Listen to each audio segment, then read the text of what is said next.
Harap tenang. Terima kasih. Mohon tenang, kita sudah dengar tadi tata tertibnya ya. Oke. Dan langsung saja kita mulai debat calon wakil presiden pemilu 2024. Pada sesi pertama, kita akan mendengarkan visi, misi, dan program kerja masing-masing pasangan calon yang akan disampaikan calon wakil presiden 2024.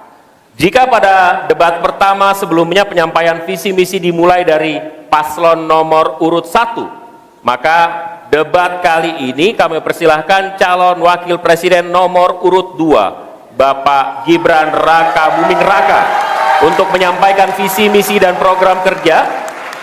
Kami persilahkan, Pak.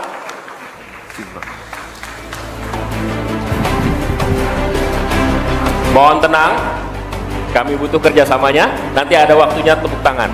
Waktu Bapak 4 menit, dimulai dari saat Bapak berbicara. Silakan. Assalamualaikum warahmatullahi wabarakatuh. Salam sejahtera, Shalom, Om Swastiastu, Namo Buddhaya, salam kebajikan. Indonesia ini negara besar. Kita harus mampu keluar dari middle income trap. Kuncinya, kita harus mampu menaikkan nilai tambah di dalam negeri. Di tengah gempuran resesi global, perang dagang, konflik geopolitik, rata-rata pertumbuhan ekonomi negara kita tetap resilient di rata-rata 5%.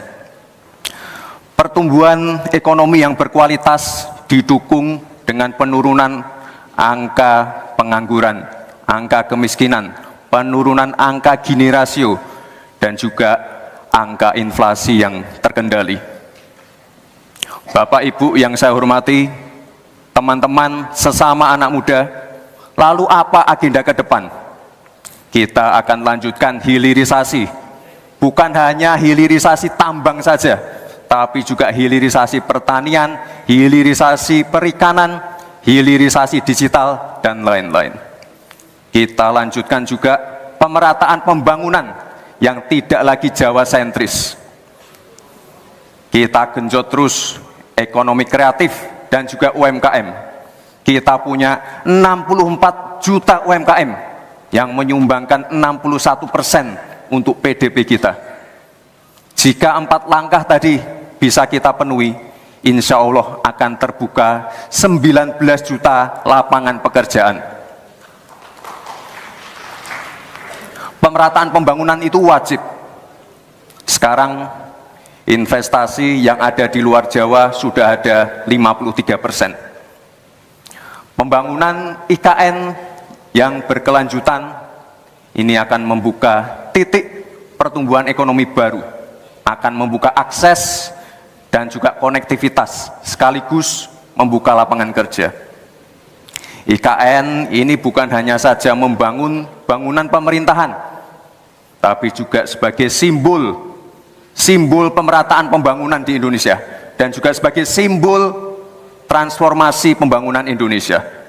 Bapak dan Ibu yang saya hormati, saya juga berkeyakinan suatu saat nanti Indonesia akan menjadi raja energi hijau dunia dengan terus mengembangkan biodiesel, bioaftur dari sawit, bioetanol dari tebu, sekaligus kemandirian gula. Untuk menuju Indonesia emas dibutuhkan generasi emas. Kita harus mampu merubah future challenge menjadi future opportunity. Kita harus punya future talents yang dilengkapi dengan future skills. Untuk itu, hilirisasi digital akan kami genjot. Kita akan siapkan anak-anak muda yang ahli artificial intelligence, anak-anak muda yang ahli blockchain, anak-anak muda yang ahli robotik, anak-anak muda yang ahli perbankan syariah, anak-anak muda yang ahli kripto. Bapak dan Ibu yang saya hormati, narasi besarnya di sini adalah keberlanjutan, percepatan, dan penyempurnaan. Terima kasih. Wassalamualaikum warahmatullahi wabarakatuh. Selamat Hari Ibu. Selamat untuk kaum perempuan hebat di Indonesia. Terima kasih. Baik, Waktu habis. terima kasih.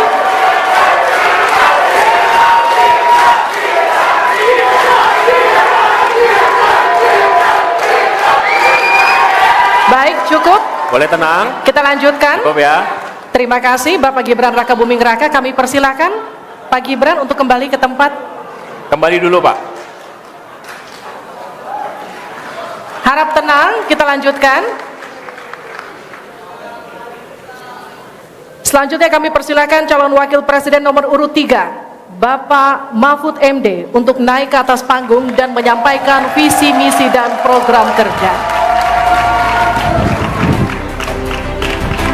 Pak Mahfud, waktu Bapak 4 menit. Kami akan mulai ketika Bapak mulai berbicara. Silakan. Assalamualaikum warahmatullahi wabarakatuh. Waalaikumsalam. Mari kita bersujud semuanya, saudara-saudara di seluruh Indonesia, kepada Ibu kita dalam rangka mengucapkan selamat Hari Ibu 22 Desember 2023 ini. Dan sesudah ini kita lanjutkan pengabdian kita kepada Ibu Pertiwi. Ada yang bertanya kepada kami, mungkin tidak Anda mentargetkan mendapat pertumbuhan ekonomi 7% di dalam 1 tahun. Karena di dalam sejarah reformasi tidak pernah sampai tumbuh sebanyak 7%. Dulu hanya itu dicapai pada tahun 89 sampai 91 di era Orde Baru. Lalu pertanyaan itu saya sampaikan kepada beberapa orang ahli. Lalu mereka mengatakan hanya karena kebodohan kita ini tidak bisa menaikkan pertumbuhan ekonomi menjadi 7% karena kita ini kaya raya dengan sumber daya alam dan sumber daya manusia yang hebat. Masalahnya apa? Masalahnya banyak korupsi dan inefisiensi di sektor-sektor pertumbuhan ekonomi, yaitu di sektor konsumsi, belanja pemerintah, ekspor impor, dan investasi. Jadi dengan demikian karena banyak korupsi, dan itu memang betul terjadi. Coba lihat, berdasar hasil SIGI, Transparansi Internasional, korupsi terjadi di lembaga legislatif, eksekutif, dan yudikatif secara besar-besaran. Korupsi juga terjadi di 3 metra alam kita ini. Kita menginjak bumi, ada korupsi di tanah dan pertambangan. Kita ke laut, ada korupsi di masalah kelautan. Kita melihat udara, pesawat terbang kita, ternyata di udara juga banyak korupsi. Akibatnya apa? Rakyat miskin. Saya ketemu dengan seorang bernama Teddy dan Joni di Padang, seorang atau 2 orang pegawai angkutan perusahaan truk, menyatakan tidak pernah bisa mendapat subsidi minyak yang disediakan oleh negara karena tidak pernah sampai di korupsi. Saya juga ketemu dengan seorang Sri Wulan, anak kecil di Parongpong, Bandung Barat. Dia mengajak saya main layang-layang. Katanya, "Bapak, saya ingin terbang seperti layang-layang meraih cita, tapi saya tidak dapat." Kemudian saya ingat pulau saya, Madura. Di Madura itu kaya dengan gas alam, tetapi sampai sekarang tidak pernah dioptimalkan untuk dimanfaatkan. Maka kuncinya adalah bagaimana kita memberantas korupsi. Lalu ada yang tanya kepada saya, "Bapak, kalau Bapak jadi wakil presiden orang takut ditangkap." Saya panggil para ekonom dan para pelaku usaha, "Apa betul Anda takut kepada saya kalau saya wapres?" "Tidak Bapak, justru kami perlu seorang penegak hukum seperti Bapak. Karena apa? Kami kalau mau investasi di Indonesia ini diperas, mau berusaha ini diperas. Kalau kami bayar padahal diperas, lalu ketahuan kami ditangkap katanya kami menyuap. Itulah Indonesia ini pada saat ini. Oleh sebab itu, saudara sekalian, kita harus lawan korupsi. Memembang istilah anak muda, "Hai koruptor, kutabrak kau. Hai wir, mundur kau wir. Nah korupsi, setabrak."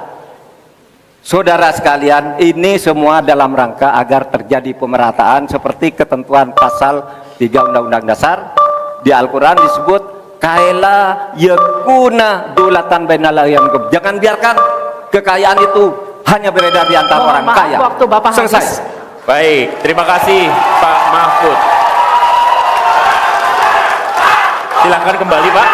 Baik, Oke, mohon tenang. Selanjutnya kami akan berikan kesempatan kepada calon wakil presiden nomor urut 1, Bapak Muhaimin Iskandar, untuk naik ke atas panggung, menyampaikan visi misi dan program kerja. Mohon tenang. Waktu Anda 4 menit Pak, dimulai dari Anda menyampaikan gagasan Anda. Assalamualaikum warahmatullahi wabarakatuh. Selamat malam, salam sejahtera untuk kita semua. Harusnya saya bicara pada debat yang pertama,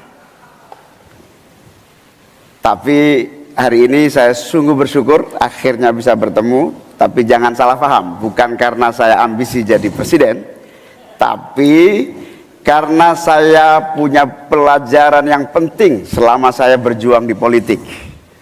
Apa itu? Saya menyaksikan dan menjadi bagian dari adanya pemerintah yang memiliki kewenangan mutlak, terutama pimpinan tertinggi, untuk bisa menghadirkan keadilan dan kemakmuran rakyat.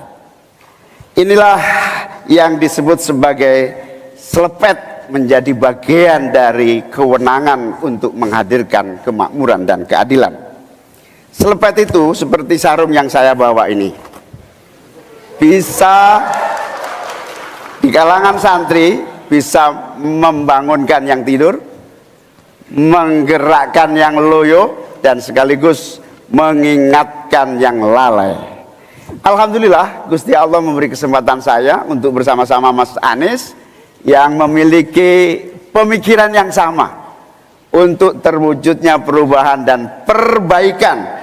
Bahkan kami berdua seperti botol dengan tutupnya. Jangan salah, selepet itu disrupsi. Disrupsi itu adalah awal dari perubahan. Bayangkan, 100 orang Indonesia kekayaannya di atas 100 juta jumlah penduduk Indonesia. Artinya ini keadaan yang tidak adil. Ini harus kita selepet.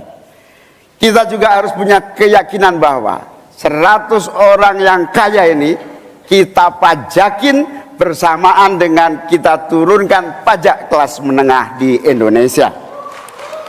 Hari ini cabai mahal, telur mahal, beras mahal, barang-barang mahal, tengkulak jahat, mafia, penguasai dan merajalela di mana-mana. Padahal rakyat sudah kerja. Ini harus kita selepet. Angka pengangguran sudah 8 juta, 80 juta memang bekerja, tetapi di sektor informal. Mereka tidak mendapatkan penghasilan yang pasti, dan bahkan dompetnya dipastikan tipis. Ini yang harus kita selepet. Amin menginginkan bansos yang memang menjadi kewajiban negara ini diteruskan dan bahkan harus ditingkatkan, sehingga kita ingin bansos plus yang semakin membawa rakyat kita memiliki kemampuan daya beli yang mendongkrak ekonomi masyarakat kita.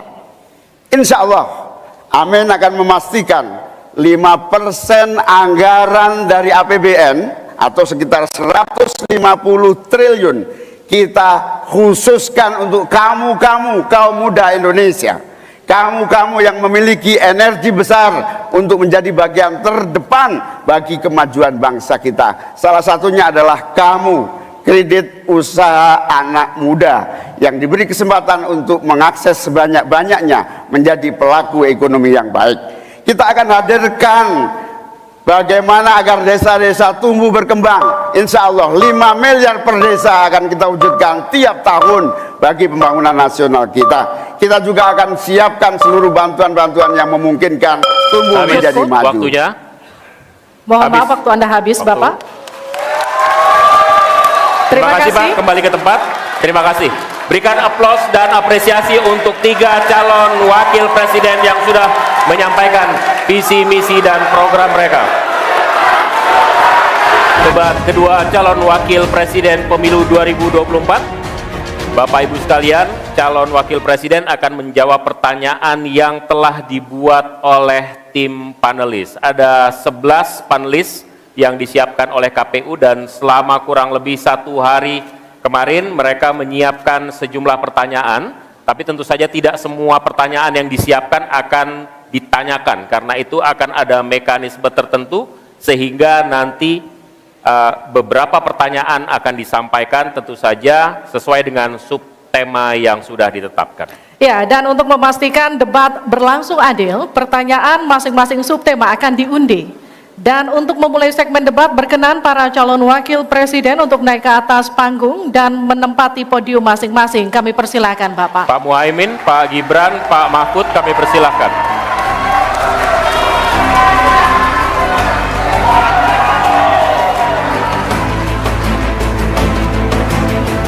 Pada segmen pertama penyampaian visi misi dimulai dengan calon wakil presiden nomor urut 2, maka di sesi ini kita mulai dengan calon wakil presiden nomor urut 3. Dan untuk itu kami persilakan panelis Alamsyah Saragi untuk mengambil subtema pertanyaan di dalam fishbowl, kemudian silahkan diperlihatkan ke calon wakil presiden dan juga moderator.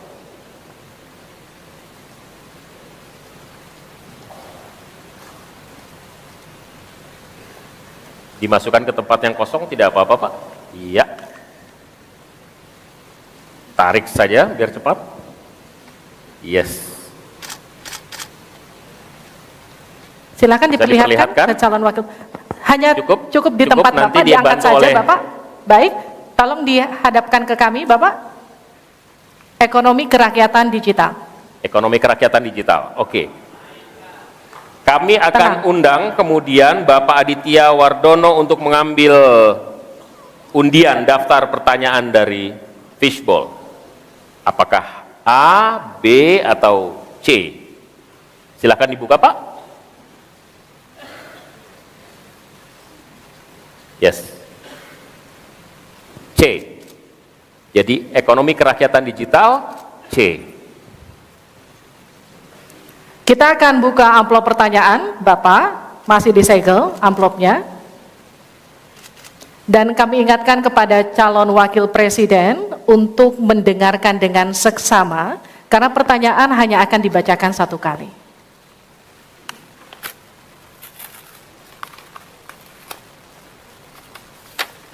Pertanyaan untuk calon wakil presiden nomor urut 3, Bapak Mahfud MD. Terkait ekonomi kerakyatan dan digital. Digitalisasi membuka akses pasar yang lebih luas, tetapi juga berpotensi merugikan usaha mitra dan konsumen melalui penyalahgunaan data digital. Pertanyaannya, bagaimana kebijakan paslon untuk mengatasi hal tersebut? Waktu untuk menjawab 2 menit, dimulai sejak Bapak menjawab. Kami persilakan. Baik. Kalau kebijakan data digital, yang terakhir ini kita sudah punya 2 undang-undang yang baru, yaitu Undang-Undang PDP dan Undang-Undang ITE yang baru saja diresmikan. Tapi lebih dari itu, menurut saya digital atau ekonomi digital ini tidak bisa dihindarkan oleh siapapun. Oleh sebab itu, ya kita tidak bisa menolaknya, tetapi harus berhati-hati karena terjadi disrupsi yang luar biasa dalam perkembangan digital ini. Saya menangani kasus misalnya pinjol, di mana rakyat menjadi korban dari kegiatan ekonomi digital. Ada kripto misalnya. Kasus pinjol itu sendiri sungguh sangat problematik. Kenapa? Karena dia dibuat secara hukum perdata melalui gadget. Rakyat yang tidak tahu langsung bilang, kamu mau pinjam uang sekian? Yes. Bunganya sekian? Yes. Kalau tidak bayar sekian? Yes. Itu perdata. Dan itu banyak yang menjadi korban. Banyak yang sampai bunuh diri. Ada seorang dari Semarang, seorang guru, meminjam hanya 500 ribu, kemudian hutangnya menjadi 240 juta, karena selalu bertambah bunganya. Kemudian ada yang sampai bunuh diri. Dalam hal pinjol ini ketika saya sampaikan ke Polri, tidak bisa Pak, itu hukum perdata. Ketika saya sampaikan ke OJK, OJK bilang itu bukan kewenangan kami. Itu bukan kewenangan kami karena mereka ilegal, tidak terdaftar. Berkali-kali saya panggil, kemudian saya undang dalam rapat bersama gabungan di Menko Polhukam. Kita nyatakan bahwa itu tindak pidana dan harus segera ditangkap. Itulah dalam sehari kemudian ditangkap 144 orang di hari itu juga. Sekian. Baik, tepat waktu. Selanjutnya kami berikan kesempatan kepada calon wakil presiden nomor urut 1 untuk memberikan tanggapan atas jawaban yang disampaikan oleh Pak Mahfud tadi. Silakan Pak Muhaimin, waktu Anda 1 menit. Ya, benar sekali bahwa antara perkembangan teknologi digital dengan kemampuan UMKM kita masih terjadi gap. Oleh karena itu harus ditindaklanjuti Pak Mahfud. Selain pemberantasan pinjaman online, judi online, ini pun masih harus diselepet lagi karena tidak komprehensif di dalam menangani ini, sehingga pinjol masih merajalela, judi online masih merajalela.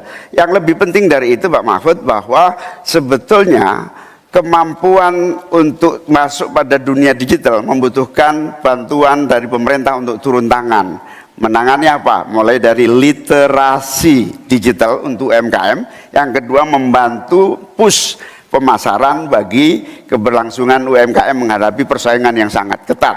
Di sisi yang lain, kita juga membutuhkan kapasitas teknologi kita supaya lebih bisa membantu, seperti kecepatan dari internet yang sedang ada di masyarakat kita masih sangat rendah. Baik, harap tenang. Selanjutnya kita akan beralih ke calon wakil presiden nomor urut 2, Bapak Gibran Raka Buming Raka untuk menanggapi. Waktu Bapak untuk menanggapi 1 menit, kita mulai sejak Bapak mulai berbicara. Baik, terima kasih. Mungkin kita juga harus hati-hati, selain pinjol dan judi online, kita juga harus hati-hati untuk masalah pencurian data. Untuk itu harus kita kuatkan cyber security dan cyber defense kita. Itu sudah kita lakukan di Solo Technopark, ada sekolah cyber security. Dan yang perlu ditekankan lagi adalah bagaimana para e-commerce ini bisa comply dengan regulasi kita. Jadi sudah tidak ada lagi nanti ke depan yang namanya shadow banning, yang namanya price dumping, yang namanya barang-barang cross border yang membunuh UMKM kita. Kita ke depan harus melindungi UMKM, dan kita ingin sekali lagi, karena tadi Cak Imin bicara masalah literasi keuangan dan literasi digital, ke depan yang kita siapkan harus ada penguatan SDM, penguatan manusia digitalnya. Karena itu kita ingin anak-anak muda untuk ikut andil dalam hilirisasi digital yang akan kita canangkan sebentar lagi. Mohon tenang, mohon tenang. Saya hargai jika kita semua kooperatif.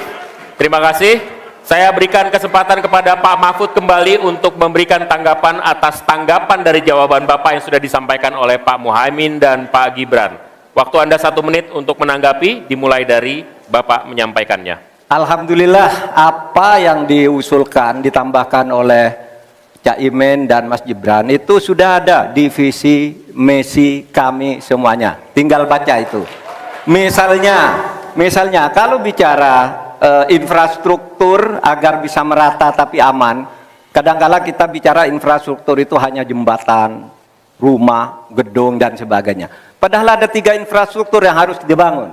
1, infrastruktur fisik seperti yang sekarang ada, lalu infrastruktur regulasi, kemudian infrastruktur digitalisasi. Itu penting dibangun ke depan. Sama, terkait dengan itu sudah ada juga cyber security. Bahkan saya sendiri yang memimpin rapat di Menko Polhukam dengan memanggil pihak-pihak yang terkait dengan tugas-tugas ini agar cyber security ke depan ditegakkan dengan sebaik-baiknya agar kita tidak selalu kecolongan. Selesai. Mohon tenang. Harap tenang. Belum selesai. Belum selesai. Harap tenang. Oke, kita lanjut ya. Kita lanjutkan. Selanjutnya kita beralih ke pertanyaan kedua untuk calon wakil presiden nomor urut 1, Bapak Muhaimin Iskandar. Untuk itu kami persilakan panelis Bapak Agustinus Prasetyantoko untuk mengambil subtema pertanyaan. Bapak, Di dalam fishbowl silakan diperlihatkan selanjutnya ke calon wakil presiden dan ke moderator.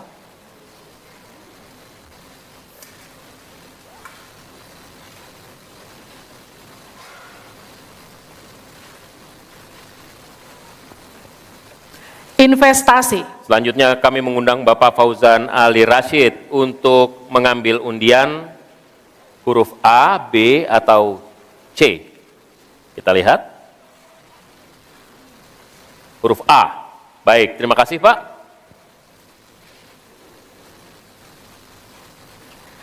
Kita buka amplop sesuai dengan undian yang didapat dan kita lihat masih tersegel Bapak. Kami ingatkan kembali untuk mendengarkan dengan seksama karena kami hanya akan membacakan pertanyaan satu kali.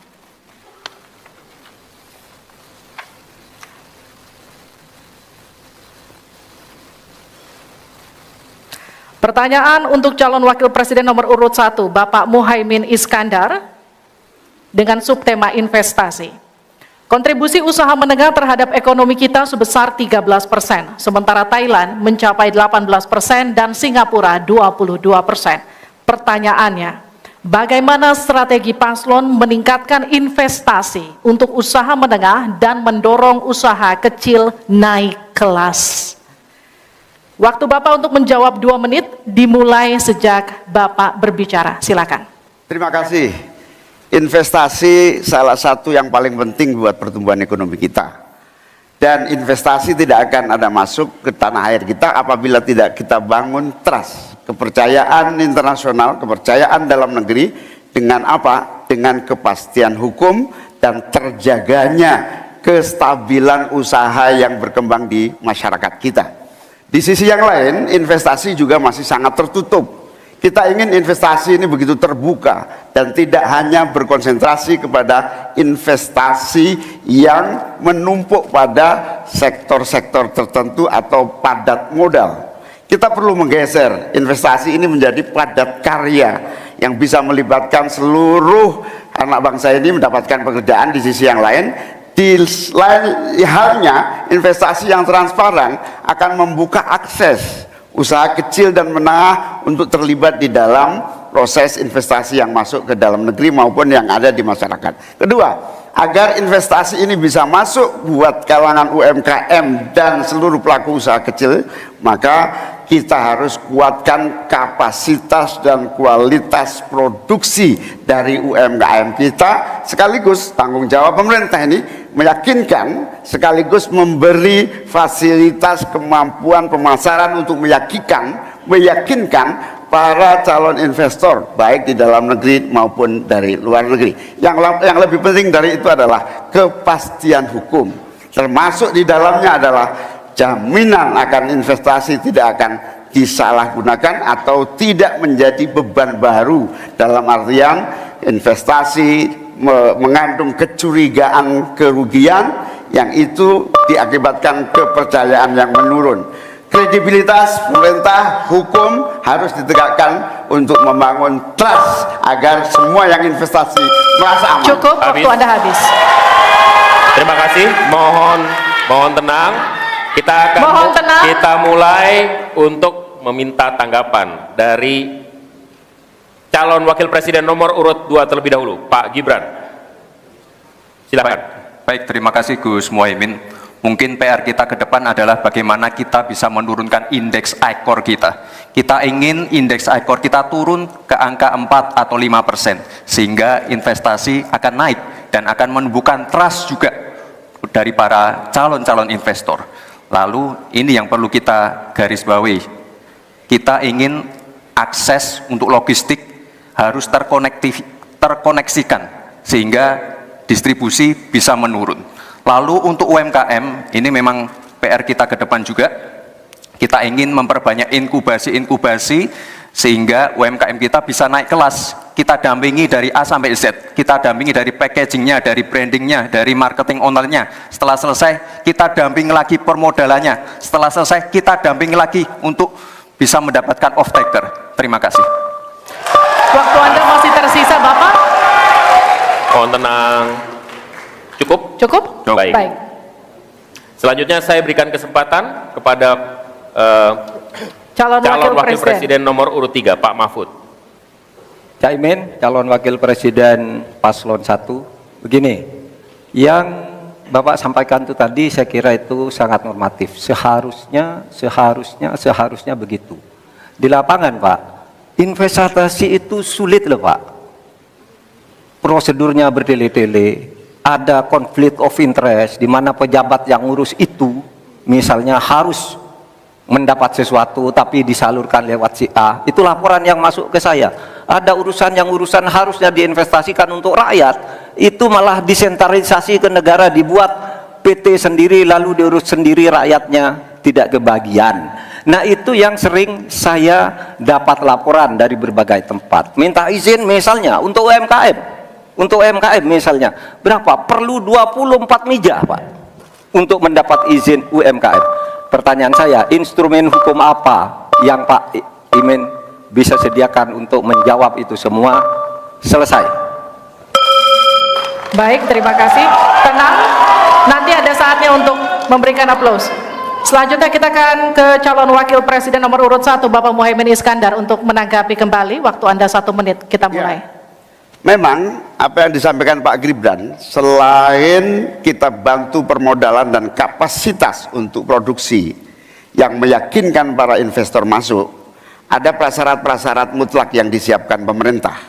Sekaligus menanggapi Pak Mahfud, kita punya undang-undang Omnibus Law, kita punya sistem baru yang lebih efektif dan ramah terhadap investasi.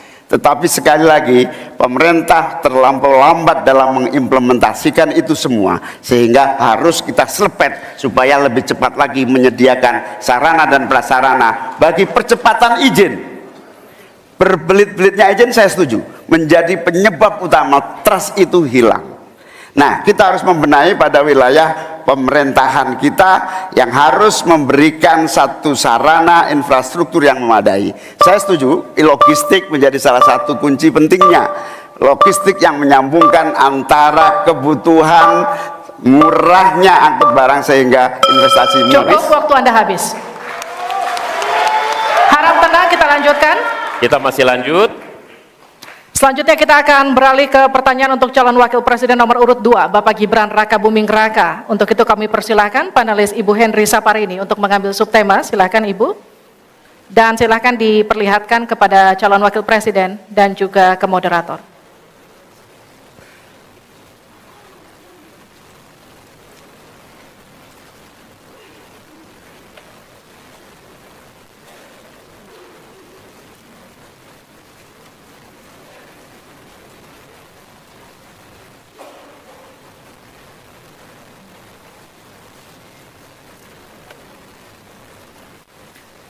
Keuangan, pajak, dan tata kelola APBN APBD. Baik, untuk selanjutnya Pak Hieronymus Rowa, kami mohonkan untuk mengambil undian untuk mengetahui huruf apa yang akan muncul. B, ya. Baik, terima kasih. Kita akan ambil dan buka amplop pertanyaan sesuai dengan undian, dan silahkan, amplopnya masih tersegel. Kami ingatkan kembali, mohon disimak baik-baik, karena kami hanya akan membacakan pertanyaan satu kali. Pertanyaan untuk calon wakil presiden nomor urut 2, Bapak Gibran Rakabuming Raka. Untuk subtema keuangan, pajak, pengelolaan APBN dan APBD. Hanya sepertiga APBN yang dapat digunakan untuk membiayai pembangunan. Padahal janji kerja program paslon memerlukan biaya tinggi. Pertanyaannya, mana yang menjadi pilihan prioritas anggaran? Pembangunan infrastruktur fisik atau pembangunan kualitas SDM dan ekonomi rakyat? Waktu Bapak untuk menjawab 2 menit, kita mulai ketika Bapak mulai berbicara. Baik, terima kasih. Tidak semuanya harus menggunakan APBN. Contoh IKN, banyak yang gagal paham. Tidak 100% pembangunan IKN itu menggunakan APBN. Yang digunakan hanya 20%. Sisanya adalah investasi dari swasta dan investasi dari luar negeri. Ini yang banyak yang gagal paham. Lalu kita mengacu ke pertanyaan, infrastruktur fisik atau SDM, dua-duanya penting dan dua-duanya harus dijalankan secara paralel. Karena sekali lagi, untuk menuju Indonesia emas dibutuhkan generasi emas. Kita butuh future talents yang menguasai future skills. Untuk itu, di tingkat SMK misalnya, kita perlu alat-alat yang ada di SMK itu bisa memenuhi kebutuhan zaman, kebutuhan industri, sehingga ketika anak SMK lulus, mereka benar-benar bisa siap kerja, siap menerima tantangan kerja. Lalu, untuk fisik, tidak selalu harus dari APBN, sekali lagi, bisa kolaborasi, misalnya dengan swasta, dengan CSR. Jadi tidak semuanya harus dibebani oleh APBN. Lalu, apa PR kita ke depan? PR kita ke depan harus bisa menambah penerimaan negara. Untuk itu, kami dari Paslon 2 akan membentuk lembaga badan penerimaan negara yang dikomandoi langsung oleh Presiden. Sehingga nanti ketika berkoordinasi dengan kementerian-kementerian, ini bisa lebih luas. Dan sekali lagi kita ingin menaikkan rasio pajak, sehingga penerimaan negara nanti bisa kita gunakan untuk pendidikan, untuk kesehatan, dan lain-lain. Terima kasih. Mohon tenang, masih ada waktu. Terima kasih. Saatnya menanggapi Pak Mahfud. Waktu Anda 1 menit, dimulai dari Anda menyampaikannya. Mas Gibran, saya sangat tertarik tentang IKN dan itu bagus, harus kita laksanakan sebagai warisan dari Pak Jokowi. Tapi tadi saya tergelitik, anggaran untuk IKN itu hanya 20% dari APBN dan sisanya dari investor. Sejauh yang kita baca, sampai sekarang belum ada satupun investor yang masuk ke sana. Coba kalau ada sebutkan, kalau ada sebutkan misalnya 2 atau 1 gitu, investor mana yang sudah masuk ke sana. Yang saya dengar justru ada ratusan ribu hektar tanah sudah dikuasai oleh pengusaha-pengusaha tertentu sekarang ini. Nah, saya setuju ke depannya itu agar mengundang investor, IKN harus diteruskan tetapi pendanaannya harus sesuai dengan tujuan semula, bahwa itu sebenarnya mengundang investor. Tapi sekarang ini yang sudah jadi itu semuanya dari APBN, sehingga memang diperlukan langkah-langkah perbaikan agar warisan baik Presiden Jokowi ini bisa kita lanjutkan. Terima kasih, selesai. Baik. Terima kasih. Kita masih lanjut. Mohon tenang. Selanjutnya giliran calon wakil presiden nomor urut 1 Bapak Muhaimin Iskandar untuk memberikan tanggapan. Waktu Anda 1 menit. Kita mulai ketika Anda mulai berbicara. Mohon tenang dulu. Iya. Saya baru tahu kalau boleh di sini juga. Supaya lebih dekat sama panelis. Bisa mulai. Jadi, saya setuju bahwa yang paling penting bukan soal infrastruktur dulu atau SDM dulu. Yang paling penting dari ini adalah kemampuan membaca skala prioritas. Seluruh proyek-proyek besar yang ambisius, ini IKN sebagai salah satu contoh saja, itu kalau hanya mengandalkan APBN hampir 500 triliun. Padahal 1% saja dari 400 sekian triliun itu untuk bangun jalan seluruh Kalimantan beres, membangun seluruh kota-kota di Kalimantan beres. Dan yang paling penting infrastruktur yang untuk SDM 3% aja dari seluruh anggaran IKN itu bisa membangun sekolah dengan baik di seluruh Kalimantan. Itu contoh kemampuan mengambil skala prioritas. Oleh karena itu skala prioritas sangat penting. Mohon tenang. Sekarang kita berikan kesempatan kepada Pak Gibran untuk menanggapi atas tanggapan yang sudah disampaikan. Silakan. Baik, saya izin menanggapi Gus Muhaimin dulu. Saya ingat sekali Gus Muhaimin dulu sempat ikut meresmikan dan potong tumpeng di IKN. Ini gimana? Ini nggak konsisten. Dulu dukung, sekarang nggak dukung karena menjadi wakilnya Pak Anies yang mengusung tema perubahan. Sekali lagi Gus, mohon maaf, IKN ini bukan hanya membangun bangunan pemerintah, tapi juga sebagai simbol pemerataan pembangunan di Indonesia, sebagai simbol transformasi pembangunan di Indonesia. Dan untuk menanggapi Prof. Mahfud, Prof, mungkin nanti setelah pulang dari debat bisa di Google, sudah banyak yang masuk Mayapada, Agung Sedayu. Dan nanti akan tambah lagi mungkin setelah Pilpres, karena mereka akan pasti akan wait and see melihat stabilitas politik di Indonesia. Terima kasih, Prof. Baik, silakan berikan apresiasi dan aplaus dulu deh, biar semangat semua. 1, 2, 3 pendukung-pendukungnya silakan bersemangat memberikan apresiasi. Masih di debat kedua calon wakil presiden pemilu 2024, kami undang Pak Muhaimin, Pak Gibran, dan Pak Mahfud untuk tetap ada di podium. Kita masih akan lanjutkan pendalaman visi dan misi. Pak, silakan maju. kembali Pak Muhaimin, Pak Mahfud. Gibran, dan Pak Mahfud untuk kembali Kita masih menempati dalam podium. sesi pendalaman visi misi program kerja Harap tenang. melalui pertanyaan yang telah dibuat oleh para panelis. Dan untuk segmen ini pertanyaan dimulai untuk calon wakil presiden nomor urut 1, Bapak Muhaimin Iskandar. Untuk itu kami persilahkan panelis untuk mengambil undian subtema di dalam fishbowl. Kami persilahkan Ibu Poppy Ismalina untuk mengambil dan memperlihatkan ya kepada calon wakil presiden dan moderator.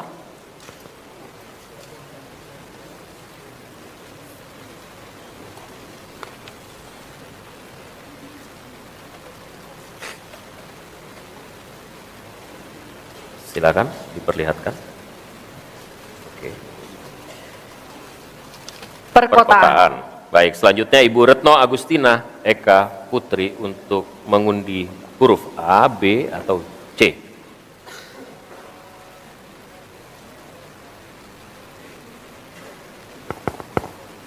Silakan diperlihatkan huruf B. Perkotaan huruf B. Perkotaan huruf B.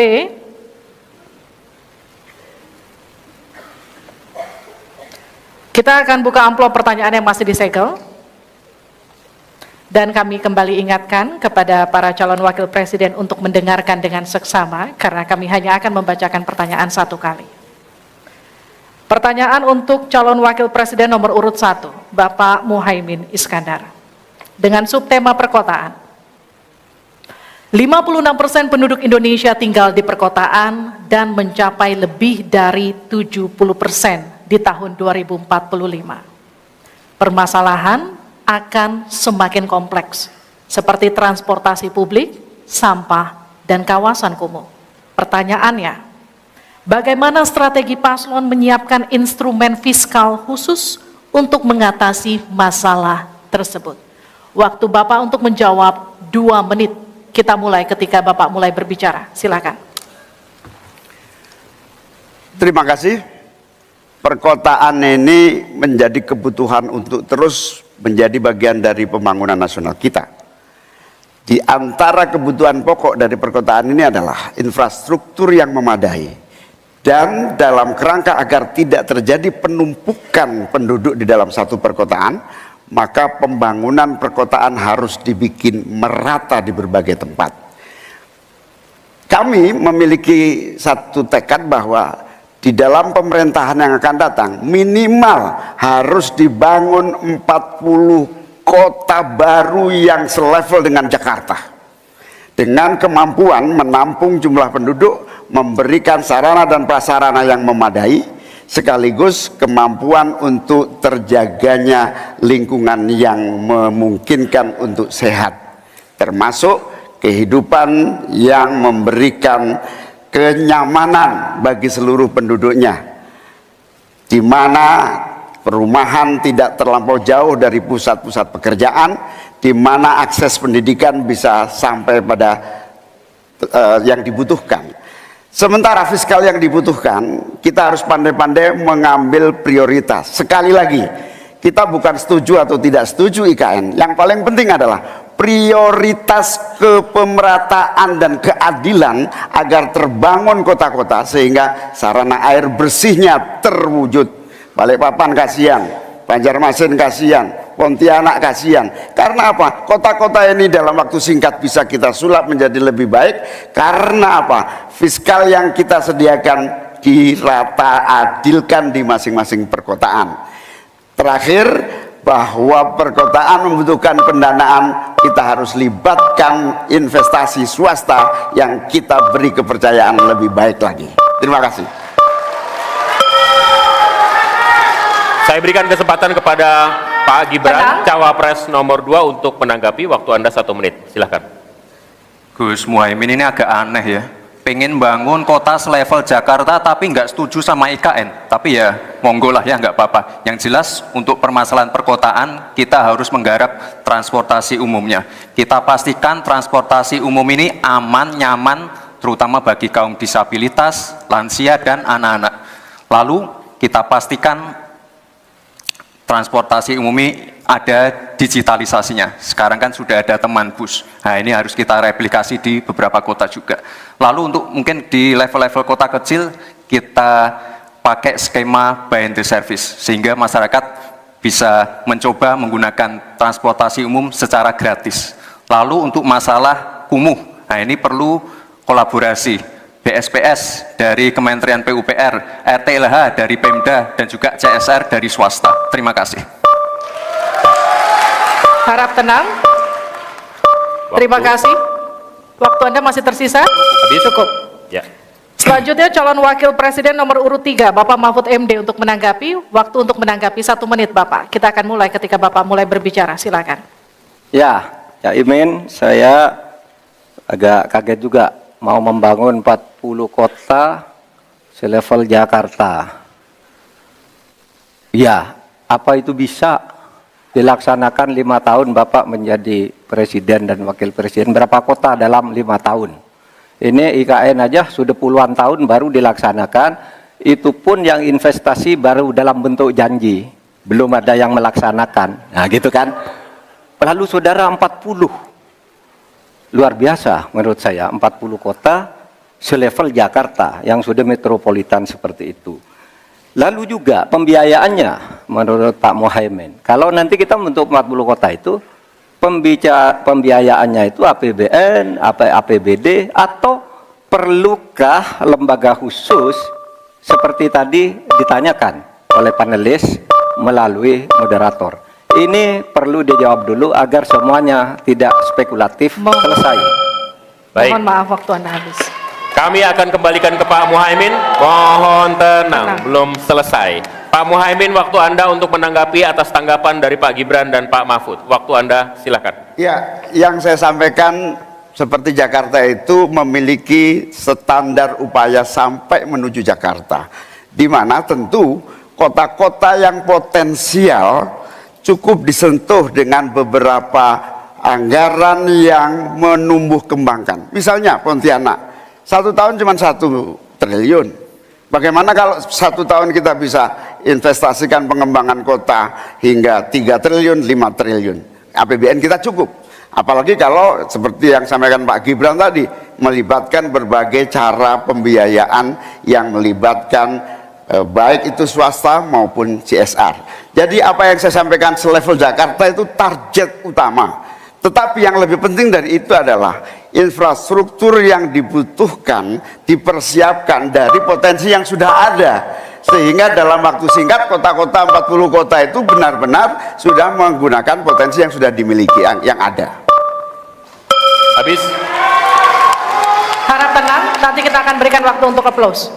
Selanjutnya kita akan beralih ke pertanyaan untuk calon wakil presiden nomor urut 2, Bapak Gibran Rakabuming Raka. Tenang. Untuk itu kita akan persilakan panelis Bapak Suharnomo untuk mengambil undian subtema kelima dalam Fishbowl.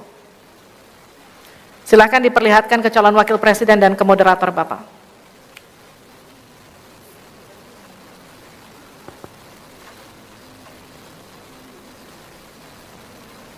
Infrastruktur. Pak Tauhid Ahmad, kami undang untuk mengundi huruf A, B, atau C. C.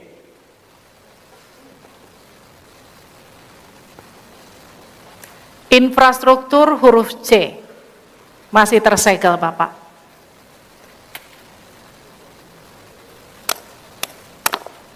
Mohon didengarkan dengan seksama karena kami hanya akan membacakan 1 kali. Pertanyaan untuk Bapak Gibran Rakabuming Raka dengan subtema infrastruktur. Dalam 5 tahun biaya infrastruktur pada proyek strategis nasional sebesar 2.385 triliun rupiah dari APBN. Sementara untuk infrastruktur sosial seperti sanitasi dan air bersih masih memprihatinkan. Pertanyaannya, bagaimana strategi paslon untuk memastikan penyediaan infrastruktur sosial tanpa membebani keuangan daerah? Waktu Anda untuk menjawab 2 menit, kita akan mulai ketika Anda berbicara. Silakan. Baik, terima kasih. Jika kita bicara masalah sanitasi dan air bersih, ini nanti nyambung ke masalah stunting. Untuk masalah sanitasi, ini perlu kolaborasi banyak pihak. Misalnya apa yang sudah saya lakukan di Solo. Kita membangun IPAL komunal di perumahan padat penduduk. Ini penting sekali. Lalu untuk kebutuhan air bersih, kita juga bekerja sama dengan kabupaten sekitar, misalnya dengan Wonogiri, Klaten, untuk mendapatkan air bersih. Kita juga sekarang sudah ada proyek strategis nasional, membangun beberapa bendungan dan embung. Ini nanti juga penting untuk meneruskan program pengairan nasional yang nanti berguna untuk pengadaan air bersih dan juga untuk mengairi sawah. Ke depan, masalah sanitasi dan air bersih ini penting sekali. Karena kami dari paslon nomor 2 ingin menyiapkan generasi-generasi emas yang sehat dan pintar. Kalau kita mengintervensi masalah stunting, kita juga harus mengintervensi tempat tinggalnya juga. Kita tidak bisa hanya memberikan gizi tambahan untuk ibu hamil dan lain-lain, tapi kita tidak menyentuh rumah tinggalnya. Jadi ini harus dikerjakan secara paralel. Stunting kita kerjakan, pemenuhan gizi kita kerjakan, sanitasi, drainase, air bersih, kawasan kumuh, ini harus kita selesaikan juga secara paralel. Terima kasih. Masih ada waktu? Cukup, Pak? Cukup. Baik, saya berikan waktu untuk Pak Mahfud untuk menanggapi jawaban dari Pak Gibran. Mas Gibran yang terhormat, tadi itu pertanyaan yang dibaca oleh moderator, bagaimana strategi paslon untuk memastikan penyediaan infrastruktur sosial tanpa membebani keuangan daerah.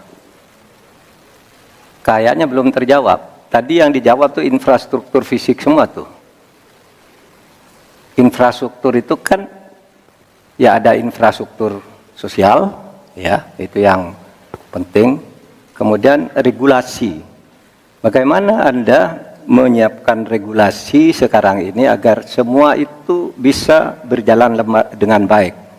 Nah, kalau infrastruktur fisik mungkin sih bisa saja di utak-atik dari APBN, APBD gitu. Ini untuk ini. Tapi masalahnya kita punya problem dengan infrastruktur sosial seperti yang ditanyakan tadi.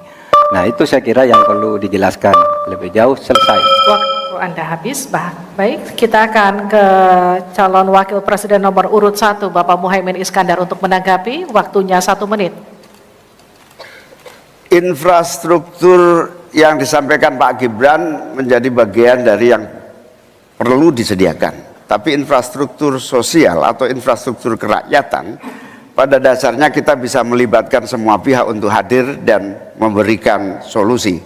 Contohnya infrastruktur gedung-gedung sekolah yang memberikan kesehatan, kecerdasan bagi masa depan anak didik kita. Apa yang bisa kita lakukan? Misalnya, kita bebaskan pajak buat seluruh penyelenggara pendidikan supaya fiskalnya terpenuhi, supaya pendidikan bisa terjangkau, sehingga semua bentuk pendidikan, semua bentuk yang berkaitan dengan pencerdasan kehidupan masyarakat kotanya, maka dibebaskan pajaknya. Ini seperti yang sudah dilakukan di Jakarta, yang ini bisa kita tarik ke tingkat nasional. Infrastruktur sosial tercipta dengan pemerintah memberi fasilitas yang memadai. Cukup, Pak? Bapak? Cukup. Baik. Kita stop, countdown. Tenang. Saya berikan kembali waktu untuk Pak Gibran untuk menanggapi atas tanggapan dari Pak Mahfud dan Pak Muhaimin. Baik, terima kasih. Mungkin Prof. Mahfud dan Gus Muhaimin kurang paham dengan apa yang sudah saya paparkan. Saya tadi juga bicara masalah infrastruktur sosial, stunting itu loh Pak. Ya, tapi nggak apa-apa, saya perjelas lagi. Kita punya program makan siang gratis. Banyak yang nyinyir, tapi sekali lagi Pak, program makan siang gratis ini adalah investasi menuju Indonesia emas. Program makan siang gratis 400T ini adalah stimulan untuk ibu-ibu, warteg-warteg, warung-warung, catering-catering yang ada di daerah. Bayangkan 400T mengucur ke daerah-daerah. Semua ibu-ibu ikut memasak makan siang untuk anak-anak kita.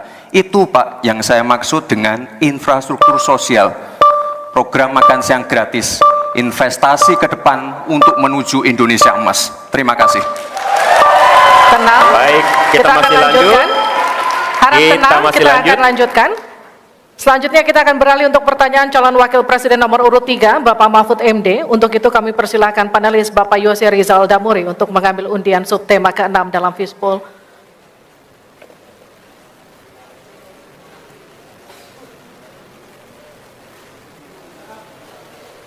Silakan diperlihatkan ke calon wakil presiden dan ke moderator. Perdagangan. Ya. Dan Bapak Aditya Wardono untuk membantu kita mengundi huruf A, B, atau C.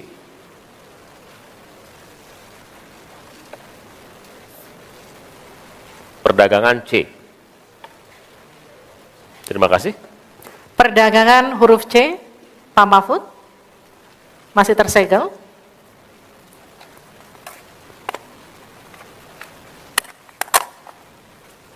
Mohon didengarkan dengan seksama karena kami hanya akan membacakan satu kali. Pertanyaan untuk Bapak Mahfud MD dengan subtema perdagangan.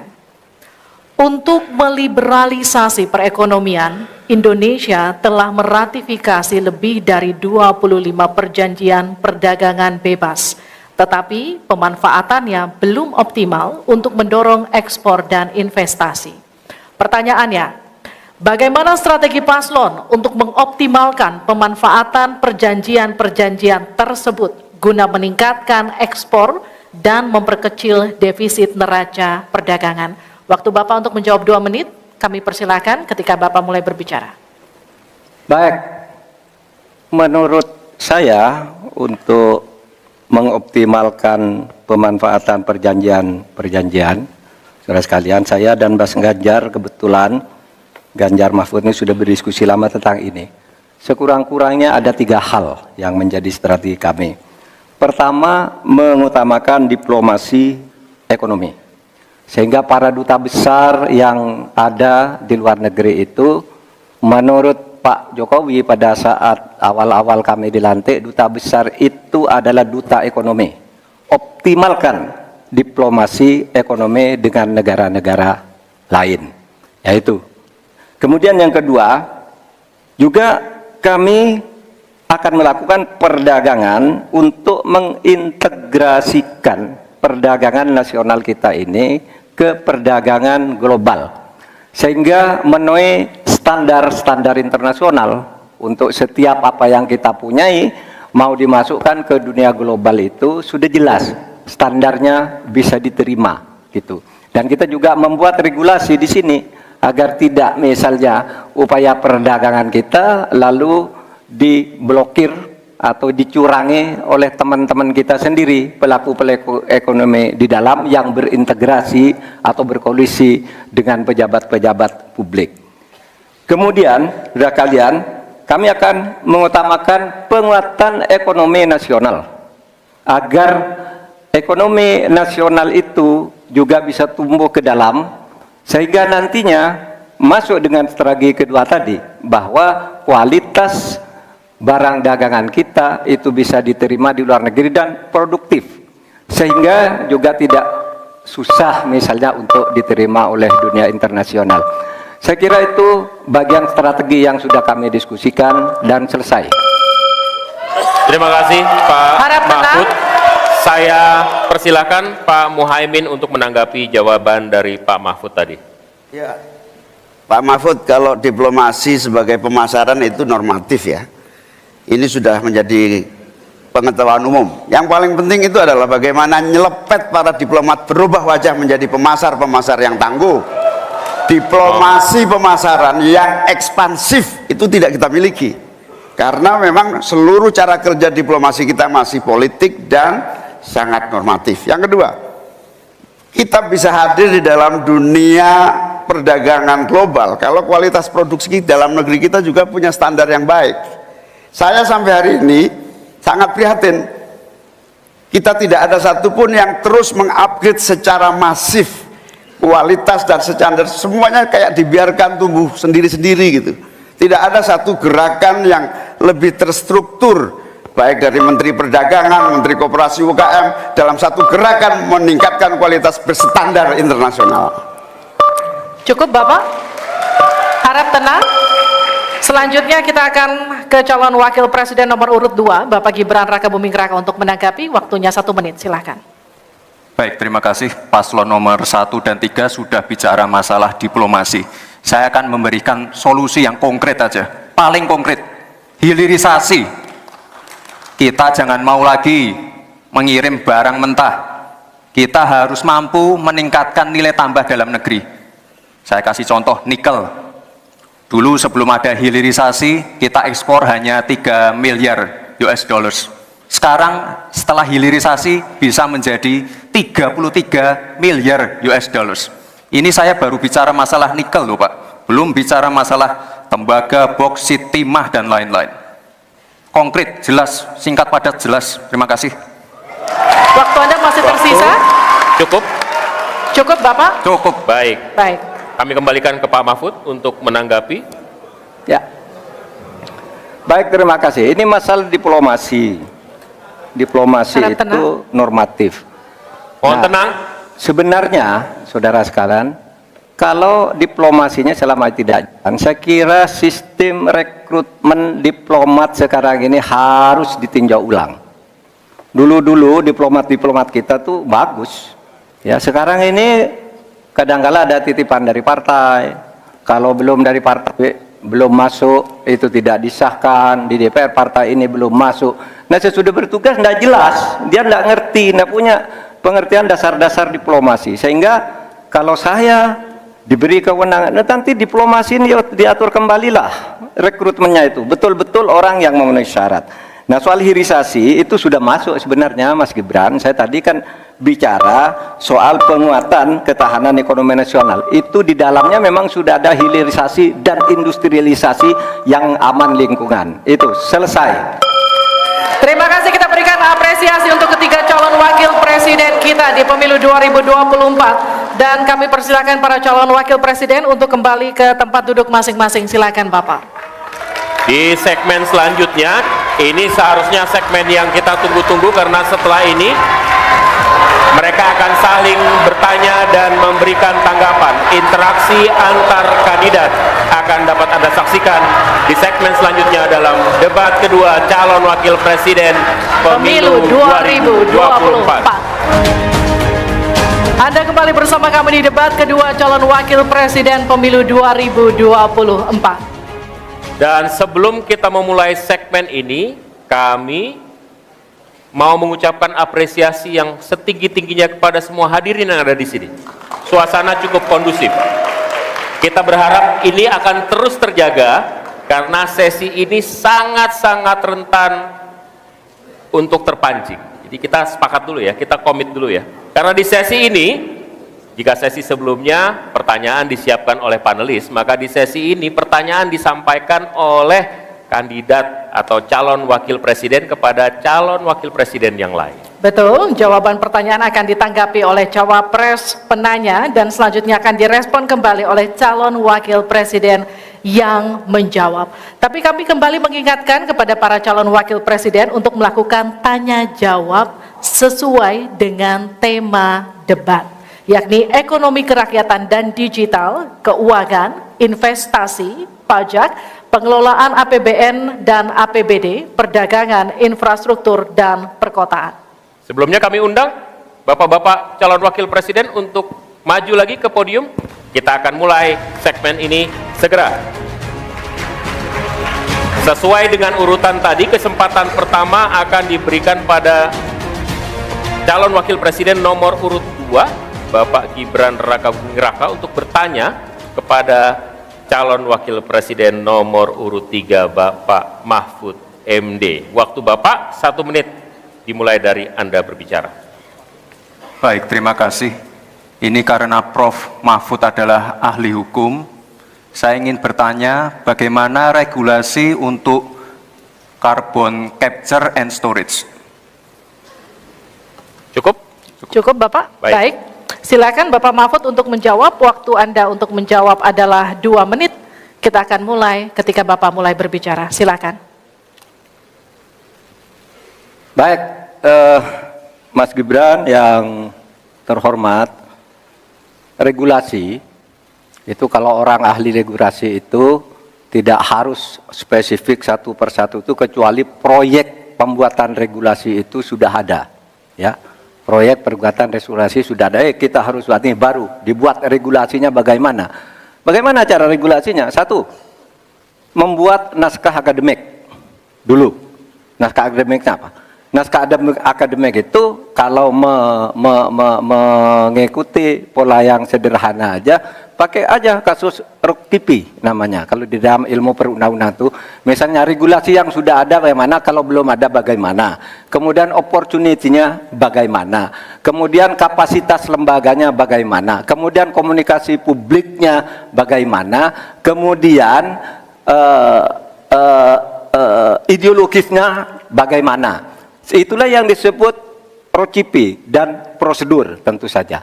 Nah, itu yang akan kita buat. Kalau saya ditanya bagaimana mengatur soal regulasi undang-undang tentang karbon dan sebagainya, bukan hanya karbon dan itu.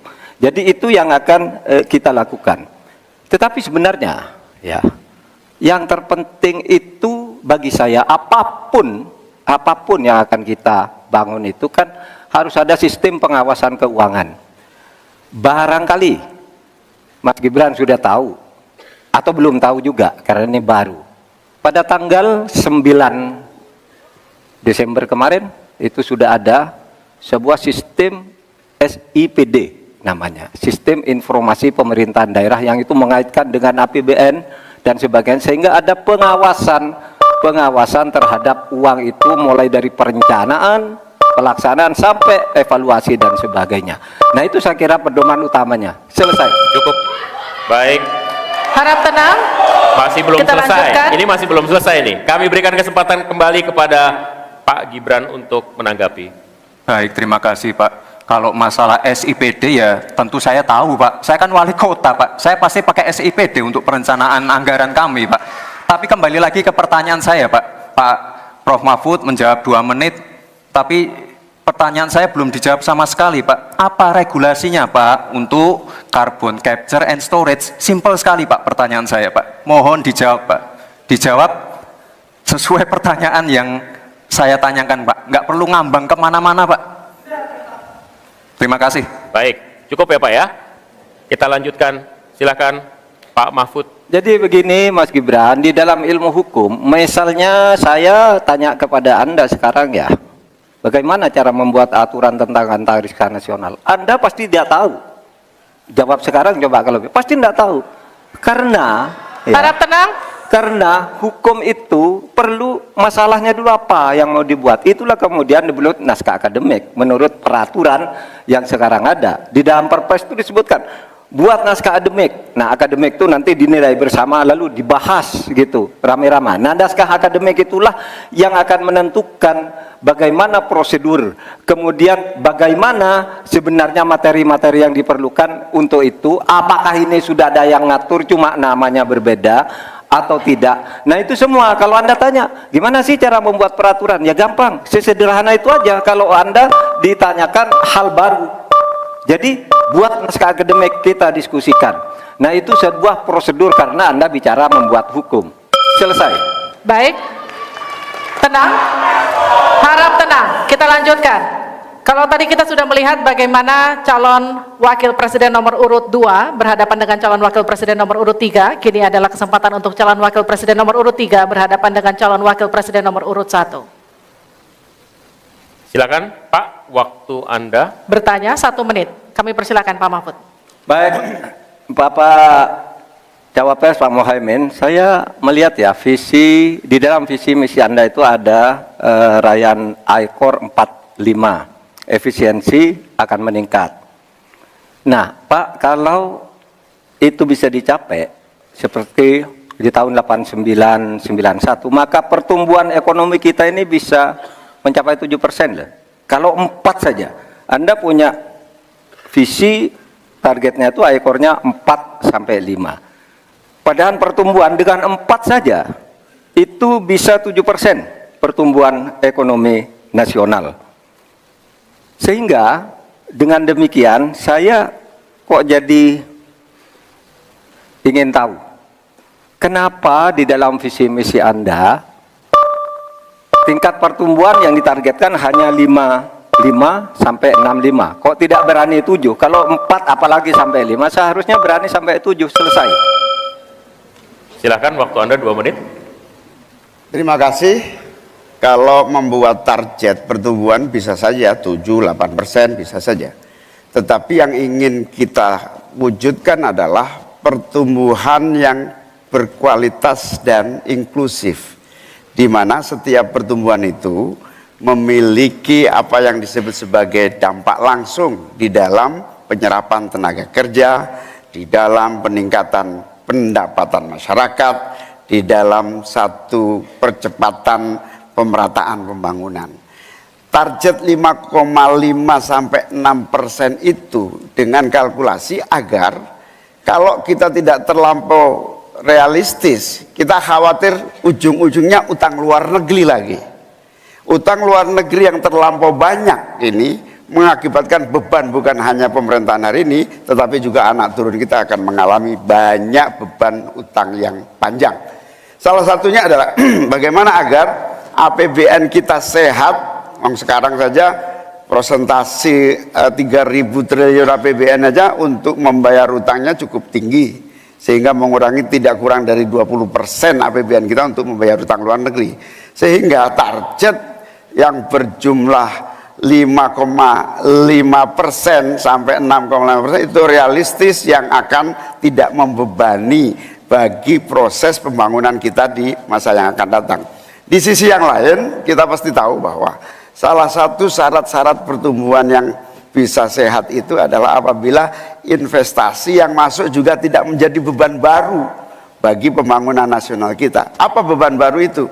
Yaitu tingginya tanggungan bunga-bunga yang harus, terutama kalau utang G2G, yang menjadi beban berat bagi APBN kita hari ini dan di masa-masa yang akan datang. Cukup Bapak? Baik, selanjutnya dipersilakan untuk Pak Mahfud MD untuk kembali menanggapi, waktunya 1 menit, silakan Bapak. Iya begini Pak, kami Ganjar Mahfud itu mentargetkan pertumbuhan ekonomi kita itu 7%. Itu hitung-hitungannya mudah, tadi saya sudah sebut di pertama. Betapa saya menyelamatkan korupsi yang diurus kantor langsung saya aja 677 triliun. Itu kalau dibagi ke UMKM, itu luar biasa. Kemudian yang ditemukan oleh ICW sejak tahun 2014 yang sudah inkrah korupsi itu berapa? 233,7 triliun. Nah ini kalau kita pangkas melalui penegakan hukum yang benar, ini bisa mencapai 7. Tapi Anda menyimpang dari rumus yang selama ini terjadi. Kalau Anda berani dengan ICOR 4 saja, Anda pasti bisa 7%. Pasti bisa 7%, apalagi 4 sampai 5. Nah ini Anda menargetkan segini, tapi pertumbuhan ekonominya cuma 5,6. Secara matematis agar kurang cepat. Selesai. Silakan ditanggapi. Harap tenang. Ditanggapi Ya. Pak Muhaimin. Tentu saya sangat setuju. Bukan hanya pemberantasan korupsi yang membawa pemasukan bagi APBN kita, menjaga kebocoran APBN kita, tetapi juga pendapatan negara bukan pajak yang juga menjadi bagian dari andalan. Akan tetapi kita juga harus realistis bahwa 7% itu bisa jadi cuma omong kosong, di mana Kenyataannya setelah APBN kita jalan sampai hari ini aja 5% yang diterapkan oleh pemerintah hari ini juga masih mengalami banyak kontraksi. Dalam arti utang luar negeri masih menjadi andalan utama, sekaligus kita juga menyaksikan bagaimana 5% itu realnya di lapangan tidak sampai 5%. Sehingga saya khawatir kalau target 7% itu dipaksakan, ujungnya bukan pertumbuhan yang sehat tetapi pertumbuhan semu yang keropos. Baik. Tenang, kita lanjutkan. Ya, interaksi antara 3 dan 1 sudah selesai. Sekarang giliran interaksi antara 1 dan 2. Pak Muhaimin silahkan bertanya kepada Pak Gibran dan kemudian akan ditanggapi. Waktu Anda 1 menit untuk bertanya. Terima kasih Pak Gibran. Pak Gibran ini telah berhasil menjadi wali kota sekaligus pengusaha yang sukses. Bahkan berbagai proyek-proyek besar telah berhasil dibangun di Solo. Ini menjadi prestasi, tetapi kita ingin prestasi ini ditularkan kepada yang lain. Saya ingin Pak Gibran menyampaikan tips and tricks agar bupati, wali kota, dan pemerintah daerah yang lain bisa belajar agar proyek-proyek besar bisa dimasukkan di kota Solo. Bagaimana caranya ini? Tenang. Itu. Cukup? Cukup. Baik. Cukup. Silahkan waktu Anda. Pak Gibran, waktu Anda 2 menit untuk menanggapi. Baik, Gus Muhaimin, saya jelaskan ya. Sekarang Indonesia itu sudah memulai yang namanya pemerataan pembangunan. Yang dibangun bukan hanya Solo saja. 53% investasi kita sudah ada di luar Jawa. Kalau kita pengen fair ya Gus, Tenang. Mohon tenang, mohon tenang. Jumlah proyek, jumlah anggaran yang digelontorkan ke Solo sebelum saya jadi wali kota itu lebih besar. Saya tahulah ini arah pertanyaannya kemana, tapi yang jelas ini Gus, apa yang sudah dibangun, yang kita lihat bukan bangunan fisiknya saja, tapi kita lihat impact-nya ke warga. Bangun masjid menggunakan CSR dari Abu Dhabi, impact-nya apa?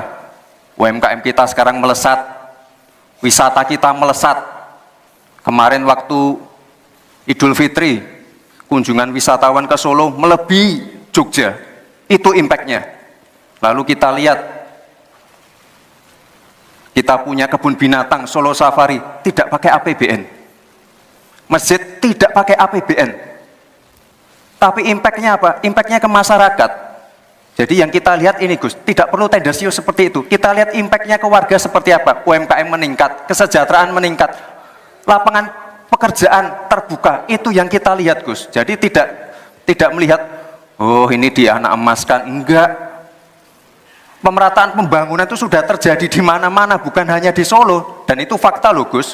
Proyek di Solo sebelum saya menjabat itu lebih banyak. Fakta itu. Terima kasih.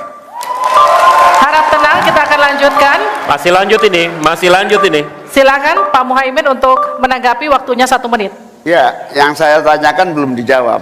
Saya itu tanya tips and triknya agar investasi ataupun proyek-proyek besar bisa di sana. Sebab saya lihat itu ada 32 proyek pemerintahan pusat, ada juga berbagai program-program yang luar biasa, patut kita banggakan. Dibandingkan dengan misalnya Kota Madiun yang hanya 11%, Cirebon hanya 7%, Tasikmalaya. Kita ingin triknya apa sehingga akses pendanaan pembangunan itu bisa bersifat adil dan merata, bukan hanya di satu kota, tapi berada di seluruh. Kita lanjutkan. Ini yang menjadi catatan saya adalah keadilan dalam melaksanakan APBN. Kalau kita jadi pemerintah pusat nanti, tugas kita adalah membagi secara adil seluruh proyek-proyek nasional kita. Cukup. Silakan Pak Gibran untuk menanggapi. Waktunya 1 menit, silakan. Mohon tenang, mohon tenang. Baik Gus, saya jawab lagi. Sebelum ada proyek dari pusat masuk, kita ya, para wali kota ya, harus menyiapkan yang namanya readiness kriteria. Kalau nggak ada itu, nggak mungkin proyek itu masuk. Dua, kita sebagai wali kota harus menyiapkan hal-hal non-teknis, relokasi, nego dengan warga-warga, bantaran sungai, bantaran rel kereta api. Itu Gus, satu. Lalu kita juga harus berkolaborasi, tidak semuanya pakai APBN. Ada yang pakai APBN plus APBD plus dibantu, saya sering dibantu Pak Ganjar, gubernur saya. Ini kolaborasi, jadi tidak semuanya APBN, ini kolaborasi, ada CSR juga, ada BUMN juga, ini kolaborasi. Dan sekali lagi sebelum itu masuk, kami para wali kota menyiapkan readiness kriteria, itu. Jadi ya saya kira ini cukup fair Gus. Ayo mana Baik. pendukung? Tenang. Apresiasinya.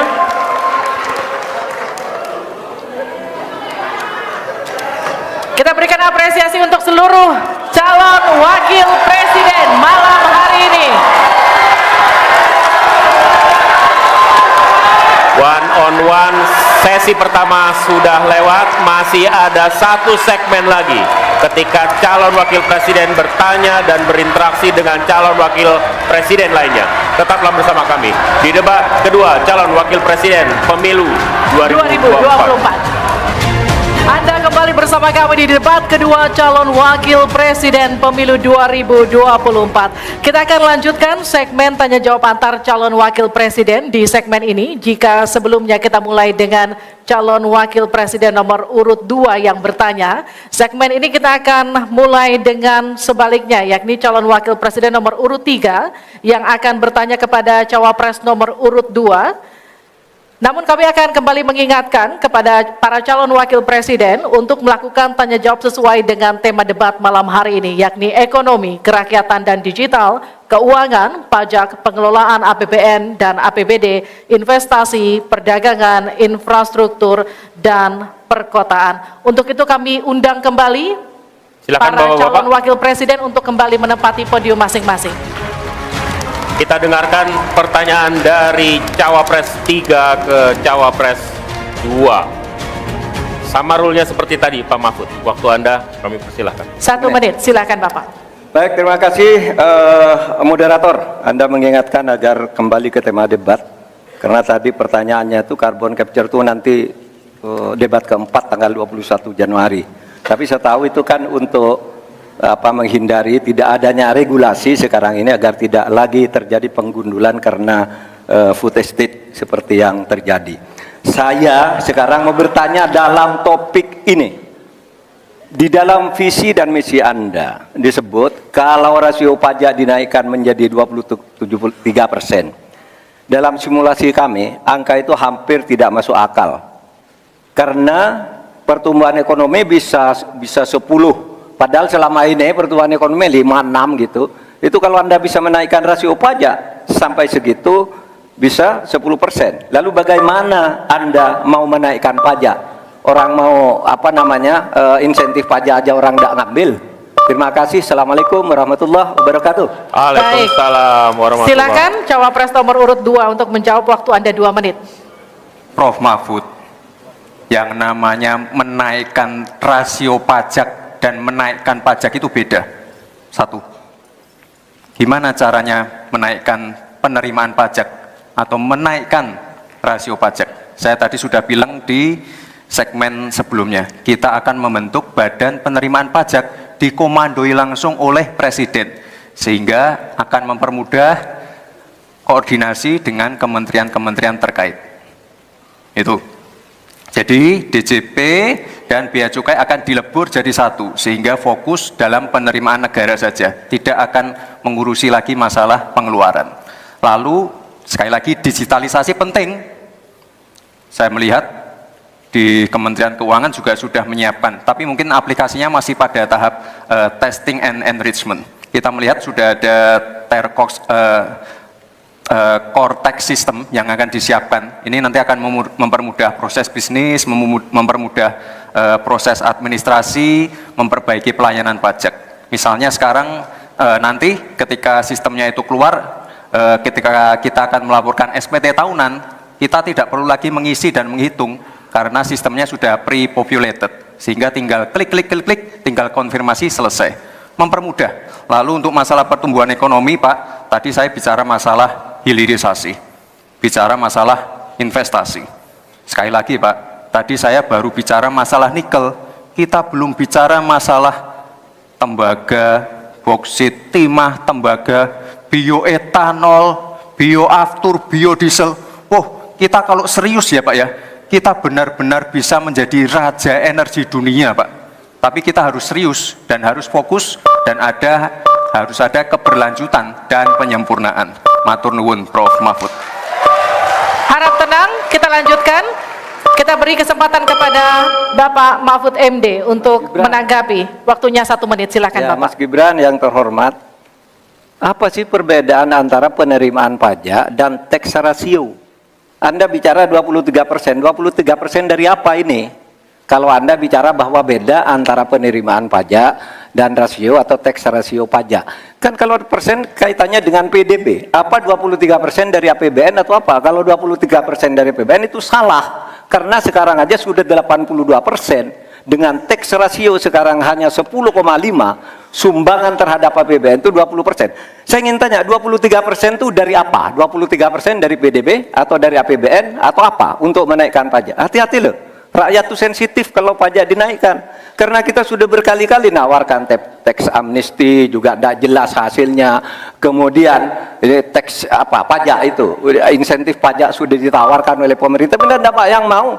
Karena diperas-peras juga jadi alat nego di kantor pajak. Nah oleh sebab itu ini harus jelas 23% dari apa, selesai. Silakan. Harap tenang. Masih lanjut. Tenang, kita Masih lanjut. Silakan. Pak, yang saya klarifikasi tadi adalah tax ratio dan menaikkan pajak, Pak. Itu beda. Kita ini tidak ingin berburu di dalam kebun binatang. Kita ingin memperluas kebun binatangnya. Kita tanami, binatangnya kita gemukkan. Artinya apa? Membuka dunia usaha baru. Sekarang NPWP, yang punya NPWP ini baru 30%. Artinya apa? Kita harus melakukan intensifikasi dan ekstensifikasi. Saya tahu pasti pada negatif thinking. Tidak, kita tidak akan memberatkan UMKM yang di bawah omsetnya 500 juta, pajaknya 0. Pengen modal 200 juta, tanpa agunan. Nggak ada yang memberatkan, Mbak. Terima kasih. Baik. Baik. Harap tenang, kita lanjutkan. Tenang, kita lanjutkan. Kali ini saya akan mempersilahkan untuk calon wakil presiden nomor urut 1 untuk memberikan pertanyaan ke calon wakil presiden nomor urut 3, Bapak Muhaimin Iskandar. Waktu Anda untuk bertanya adalah 1 menit. Saya persilahkan. Terima kasih Pak Mahfud yang saya hormati. Pemasukan negara itu salah satunya adalah dari kepemilikan lahan yang luas. Banyak kepemilikan lahan yang berlebihan. Akumulasi kekayaan hanya di segelintir orang dan selalu menjadi topik yang belum pernah selesai sampai hari ini. Pertumbuhan ekonomi yang tinggi hanya dinikmati oleh segelintir orang karena akses kepemilikannya juga terbatas. Pemerataan menjadi kata yang tidak bermakna. Maka saya ingin pendapat Pak Mahfud, bagaimana mewujudkan keadilan sosial dimulai dari pemerataan kepemilikan tanah, akses dan lahan.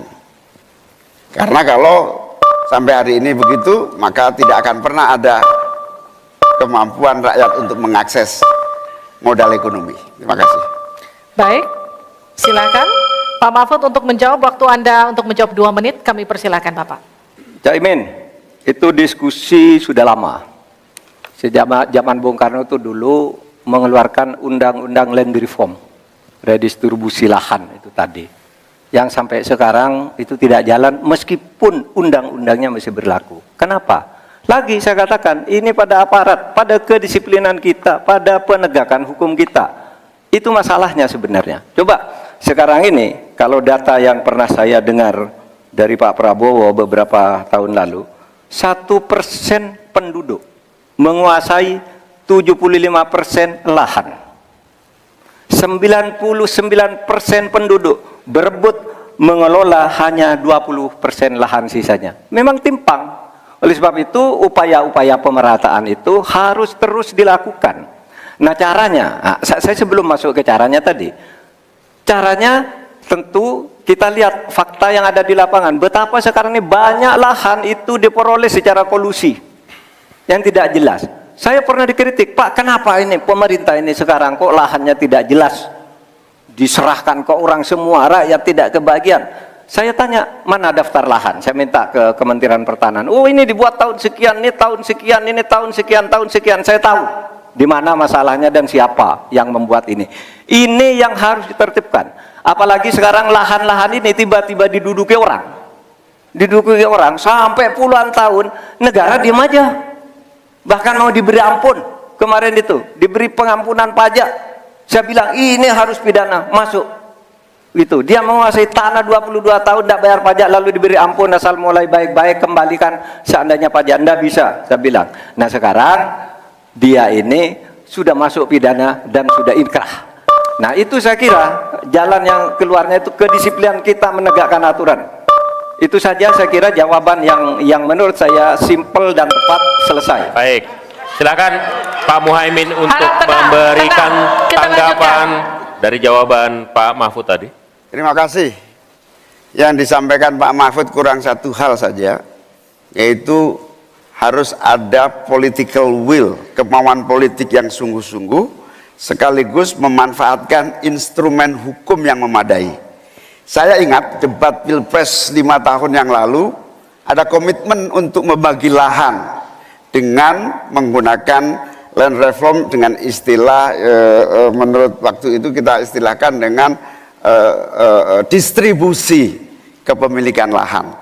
Sehingga yang ingin saya tegaskan dari jawaban Pak Mahfud tadi adalah instrumen hukum harus dipakai secara optimal, diikuti dengan kemauan dan kesungguhan politik, bukan hanya retorika politik. Oleh karena itu agar tanah-tanah yang dikuasai oleh segelintir orang terdistribusi dan rakyat ikut menikmati, terutama untuk lahan-lahan pertanian yang lebih produktif. Terima kasih. Silakan langsung ditanggapi Pak Mahfud, waktu Anda. Ya, memang begitu kan, dari program yang kami lakukan, kita akan melakukan redistribusi tanah. Dulu dalam 5 tahun terakhir ini bahkan ada kan pembagian tanah untuk rakyat agar merata. Lalu ada 1 juta sertifikat. Setahu saya 1 juta sertifikat itu memang sudah dibagi, tetapi itu untuk mereka yang memang sudah menempati tanah itu. Menempati itu lalu diberi sertifikat. Lahan yang lain itu belum dibagi terhadap orang yang belum punya. Nah itulah yang akan kita kerjakan besok dalam rangka redistribusi tanah itu. Itu betul Pak Muhaimin, betul 100% bahwa masalahnya political will. Di antara political will yang paling penting itu adalah penegakan hukum. Political will untuk menegakkan hukum itu adalah kuncinya. Aturannya semua sudah ada, tapi kemudian bocor di mana-mana, tidak jalan di mana-mana. Banyak tanah orang tidak pernah dijual, tiba-tiba dirampas orang lain dan dia tidak berdaya. Nah itulah masalahnya. Cak Imin, selesai. Tuntas. Terima kasih. Kita lanjutkan. Tenang. Tenang. Kita lanjutkan. Sekarang adalah waktu untuk Cawapres nomor urut 2 bertanya dengan Cawapres nomor urut 1. Bapak Gibran Rakabuming Raka, Anda dipersilakan untuk bertanya kepada Bapak Muhaimin Iskandar. Waktu bertanya 1 menit, saya persilakan. Baik, terima kasih. Karena Gus Muhaimin ini adalah ketua umum dari Partai PKB, saya yakin sekali Gus Muhaimin paham sekali untuk masalah ini. Bagaimana langkah Gus Muhaimin untuk menaikkan peringkat Indonesia di SGIE? Terima kasih. SGIE. Cukup Bapak? Bapak Gibran cukup? Cukup. Baik, silakan. Bapak Muhaimin untuk menjawab, waktu Anda menjawab 2 menit, kami persilakan. Terus terang SGIE saya nggak paham. SGIE itu apa? Tenang. Stop. Ada lagi pertanyaan atau ini waktu Anda untuk memberikan jawaban, waktunya 2 menit. Oke. Kalau Anda menggunakan untuk bertanya, waktu akan habis. Tidak apa-apa? Tidak apa-apa karena Oke. saya tidak pernah mendengar istilah SGIE itu. Siap. Kami persilahkan. Di stop, kita alihkan ke Pak Gibran. Waktu Anda 1 menit. 1 menit.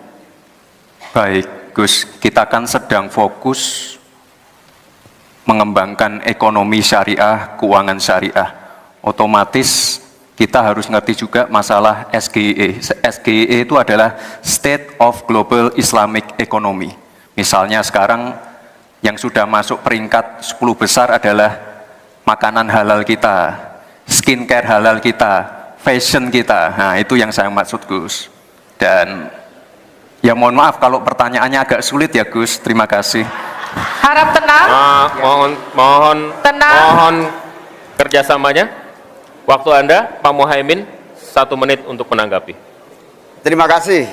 Memang pertanyaan ini sungguh penting karena Indonesia dengan jumlah umat Islam yang terbanyak di dunia, sekaligus bukan saja sebagai pasar ekonomi syariah, pasar pariwisata halal, pasar perbankan syariah, tetapi sekaligus punya potensi menjadi pusat ekonomi syariah dunia.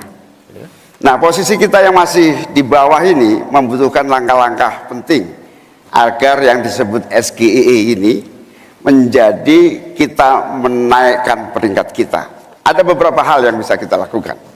Yang pertama, yang harus dilakukan pemerintah adalah menyiapkan seluruh perangkat regulasi agar tumbuh kembang seluruh industri halal, termasuk bagaimana membantu sertifikasi secara murah bahkan gratis, terutama bagi UMKM kita. Habis waktunya, kita berikan aplaus terlebih dahulu kepada 3 calon wakil presiden yang sudah berinteraksi. Boleh dong, kalau ada Kami berikan waktunya kita apresiasi. kasih apresiasi yang meriah. Untuk ketiga cawapres malam hari ini yang telah melakukan sesi tanya jawab dan juga saling menanggapi. Sudah ada Baik. tiga fase yang kita lewati, menyampaikan visi dan kemudian Harap tenang. program kerja, kemudian menjawab pertanyaan dari panelis dan berinteraksi satu sama lain. Masih ada 1 sesi lagi yang kita sisakan, memberikan pernyataan penutup.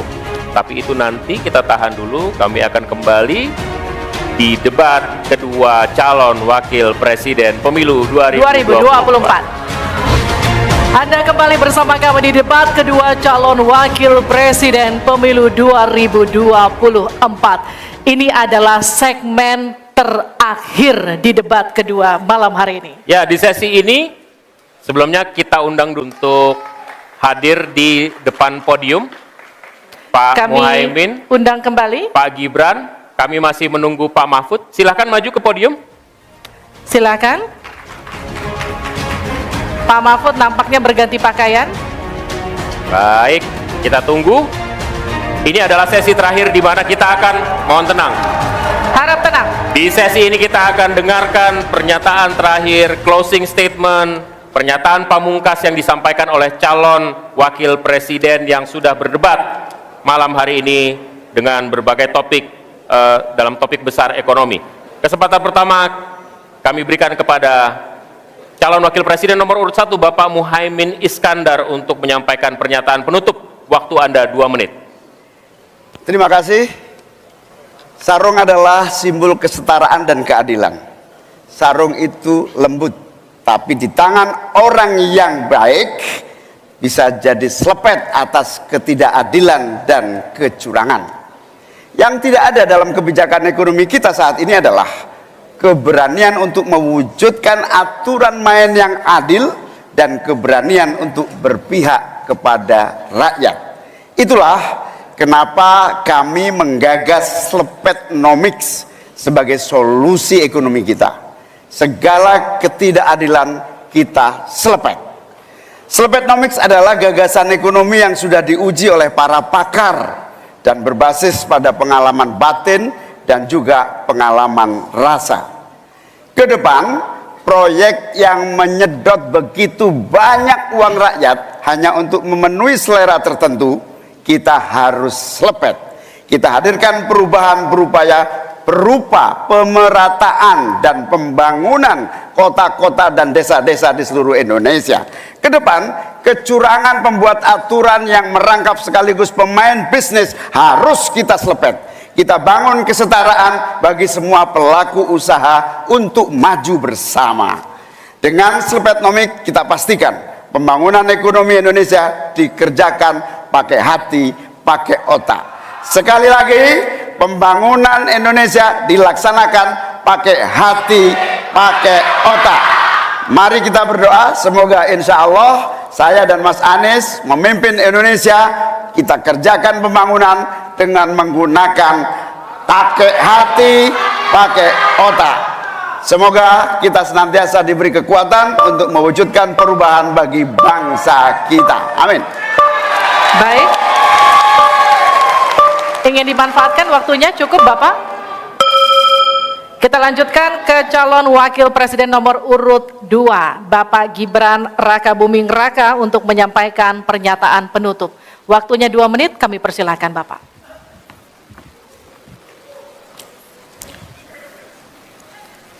Indonesia ini negara besar. Kita harus bersyukur di tahun 2020 sampai 2030 nanti kita akan mendapatkan bonus demografi. Saat itulah sebagian besar penduduk kita ada pada usia produktif. Ini kesempatan kita untuk meningkatkan produktivitas nasional. Peluang untuk menuju Indonesia emas makin terbuka lebar. Tapi Bapak Ibu yang saya hormati, teman-teman sesama anak muda, ingat, kesempatan ini hanya datang sekali. Kesempatan ini tidak akan terulang lagi. Untuk itu kita harus kerja keras, kerja fokus, berani melakukan lompatan. Saya ucapkan terima kasih kepada Pak Prabowo yang sudah memberikan saya kesempatan untuk ikut andil dalam kontestasi ini. Saya sangat bangga sekali saya menjadi bagian dalam perjalanan menuju Indonesia emas. Saya ucapkan terima kasih juga Prof. Mahfud, Gus Muhaimin. Saya sangat senang sekali bisa satu panggung dengan orang-orang hebat seperti ini. Senang sekali anak muda bisa bertukar pikiran dengan ketua umum partai dan seorang profesor. Sekali lagi terima kasih. Anak-anak muda harus saling mendukung, anak-anak muda harus saling bergandengan tangan. Saya yakin Indonesia emas bisa tercapai. Terima kasih. Wassalamualaikum warahmatullahi wabarakatuh. Selamat Natal dan Tahun Baru. Baik, terima kasih. Harap tenang, kita masih melanjutkan. dalam sesi, mohon tenang, waktu belum selesai. Kami persilahkan selanjutnya calon wakil presiden nomor urut 3 Bapak Mahfud MD untuk menyampaikan pernyataan Saudara-saudara seluruh bangsa Indonesia, kami Ganjar dan Mahfud ingin memastikan untuk menyelenggarakan negara yang bersih melalui penegakan hukum tanpa pandang bulu. Ganjar Mahfud menyiapkan 21 program unggulan senilai 2.500 triliun rupiah selama 5 tahun, yaitu 1. 17 juta lapangan kerja, 1 desa, 1 fasket, 1 nakes, 3 uang saku kader posyandu, 4 10 juta hunian, punya rumah semudah punya motor, 5 sekolah dapat gaji, lulus pasti kerja, 6 1 keluarga miskin, 1 sarjana, 7 perempuan maju, 8 buruh naik kelas, 9 kuliah gratis untuk anak prajurit dan bayangkara, 10 mudah berusaha termasuk UMKM dan koperasi, 11 masjid sejahtera, pengurus masjid terlindungi, 12 guru ngaji dan guru agama lain digaji, pasokan pangan aman, harga enak di kantong, lansia bahagia, anak cucu gembira. 15 petani bangga bertani, 16 di laut kita jaya, nelayan sejahtera. 17 disabilitas mandiri berprestasi, 1 desa 1 mobil akses. 18 internet super cepat, gratis dan merata. 19 bansos pasti lanjut tapi harus tepat sasaran. 20 sikat KKN, dan terakhir KTP Sakti. Segala kebijakan pemerintah harus mengutamakan kemakmuran dan kesejahteraan rakyat, termasuk memelihara fakir, miskin, dan anak terlantar seperti ketentuan pasal 34 ayat 1 Undang-Undang Dasar. Semoga niatan baik dan keikhlasan kami mendapat ganjaran ilahi dan tercatat di Lauhil Mahfuz. Selesai. Kita berikan aplaus dan apresiasi yang paling meriah untuk ketiga calon wakil presiden kita. Saya undang Pak Muhaimin, Pak Gibran, dan Pak Mahfud untuk ada di tengah. Untuk ada di tengah lingkaran merah ini. Kami juga memohon agar Pak Anies, Pak Prabowo, dan Pak Ganjar mendampingi calon wakil presiden masing-masing. Kami persilakan para Ini adalah calon presiden. calon pemimpin kita yang dapat Anda pilih nanti di tanggal 14 Februari 2024. Kami juga mengundang Ketua KPU dan seluruh anggota KPU untuk bergabung bersama kita di sini. Mudah-mudahan debat kedua kali ini dapat memberikan referensi kepada Anda, menjadi hasanah bagi Anda untuk menentukan siapa yang Anda pilih. Ada 1, ada 2, ada 3. Ya, dan kami juga akan mengingatkan Anda untuk jangan lupa menggunakan hak pilih Anda pada pemilu 2024 14 Februari mendatang, karena suara Anda akan menentukan masa depan bangsa Indonesia. Kami tutup debat malam hari ini. Saya Liviana Cerlisa. Dan saya Alvito Dinova Ginting. Sampai jumpa di TPS 14 Februari tahun depan. Sampai jumpa.